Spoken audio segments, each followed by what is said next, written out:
Hi ನಮಸ್ತೆ, ವಸಂತಲಕ್ಷ್ಮಿ ಮಾತಾಡ್ತಿದ್ದೇನೆ.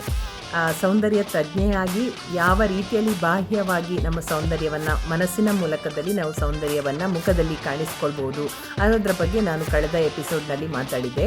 ಅದೇ ರೀತಿಯಲ್ಲಿ ಈಗ ನಾನು ಮುಖದ ಸೌಂದರ್ಯ, ನಮ್ಮ ಸುಂದರವಾದ ನಗು ಇರ್ಬೋದು ಅಥವಾ ನಮ್ಮ ಕಣ್ಣಿನ ಭಾವನೆಗಳಿರ್ಬೋದು, ಇವುಗಳಿಂದಲೂ ಕೂಡ ನಾವು ಒಳ್ಳೆಯ ಒಂದು ರೀತಿಯ ಸೌಂದರ್ಯವನ್ನು ವ್ಯಕ್ತಪಡಿಸಲಿಕ್ಕೆ ಸಾಧ್ಯ ಇದೆ. ಇಂತಹ ಒಂದು ಸೌಂದರ್ಯವನ್ನು ನಾವು ಉಳಿಸ್ಕೊಳ್ಬೇಕು ಅಂತಾದರೆ ನಮಗೆ ಸೌಂದರ್ಯದ ಪ್ರಜ್ಞೆ ಇರಬೇಕು. ಮುಖ್ಯವಾಗಿ ನಮ್ಮಲ್ಲಿ ಯಾವ ಕೊರತೆ ಇದೆ, ನಾವು ಯಾವ ರೀತಿಯಲ್ಲಿ ಅದನ್ನು ಕಾಣದ ರೀತಿಯಲ್ಲಿ ಮಾಡ್ಕೊಳ್ಬೋದು.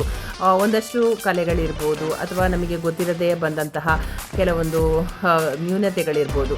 ಇವುಗಳನ್ನೆಲ್ಲವನ್ನು ಸರಿಪಡಿಸಿಕೊಂಡು ಒಂದು ಉತ್ತಮ ರೀತಿಯಲ್ಲಿ ಒಂದು ಅಲಂಕಾರವನ್ನು ಮಾಡಿಕೊಂಡು ಯಾವ ರೀತಿಯಲ್ಲಿ ನಮ್ಮ ಸೌಂದರ್ಯವನ್ನು ವೃದ್ಧಿಸಿಕೊಳ್ಬೋದು ಅಂತ ನಾನು ಈ ಒಂದೆರಡು ಮಾತುಗಳ ಮೂಲಕ ಹೇಳಲಿಕ್ಕೆ ಇಷ್ಟಪಡ್ತೇನೆ.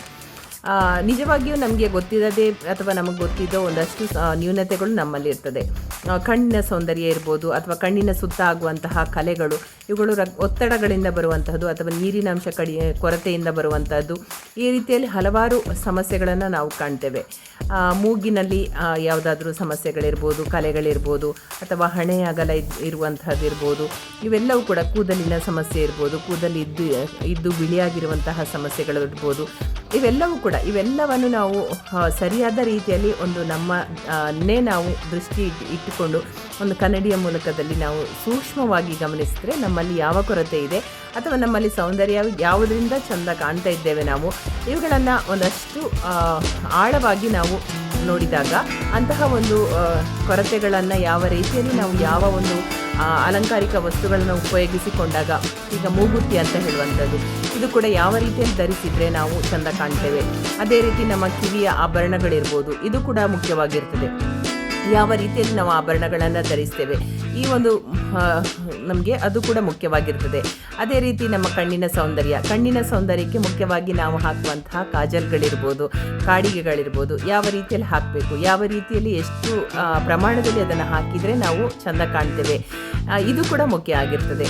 ಹಣೆಯಲ್ಲಿ ಹಾಕುವ ಕುಂಕುಮ ಇರ್ಬೋದು ಅಥವಾ ಸ್ಟಿಕ್ಕರ್ಗಳಿರ್ಬೋದು, ಇವುಗಳು ಕೂಡ ಪ್ರತಿಯೊಂದು ನಾವು ಅಬ್ಸರ್ವ್ ಮಾಡಿ ನಮ್ಮ ಮುಖಕ್ಕೆ ಹೊಂದುವಂತಹ ಬಣ್ಣದ ಅಲಂಕಾರಗಳು, ಹೊಂದುವಂತಹ ಅಲಂಕಾರಿಕ ಯಾವ ಒಂದು ಸೌಂದರ್ಯ ವಸ್ತುಗಳಿರ್ಬೋದು, ಅವುಗಳನ್ನು ಪೂರಕವಾಗಿ ನಾವು ಉಪಯೋಗಿಸುವುದನ್ನು ನಾವು ಕಲ್ತ್ಕೊಂಡ್ರೆ ಖಂಡಿತವಾಗಿ ನಾವು ಸೌಂದರ್ಯವಾಗಿ ಇರಲಿಕ್ಕೆ ಸಾಧ್ಯ ಇದೆ.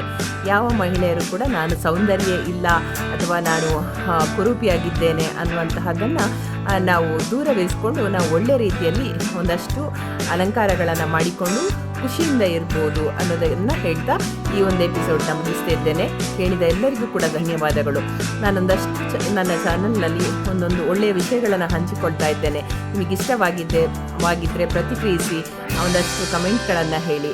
ಯಾವುದೇ ತಪ್ಪುಗಳಾಗಬಾರ್ದು ಅನ್ನೋ ದೃಷ್ಟಿಯಲ್ಲಿ ಒಂದಷ್ಟು ಒಳ್ಳೆಯ ಮಾತುಗಳನ್ನು ಹೇಳ್ತಾ ಇದ್ದೇನೆ. ಆಲಿಸಿದ ಎಲ್ಲರಿಗೂ ಕೂಡ ಧನ್ಯವಾದಗಳು. ಮತ್ತಷ್ಟು ಮಾತುಗಳೊಂದಿಗೆ ನಿಮ್ಮನ್ನು ಭೇಟಿಯಾಗುತ್ತೇನೆ. ಧನ್ಯವಾದಗಳು.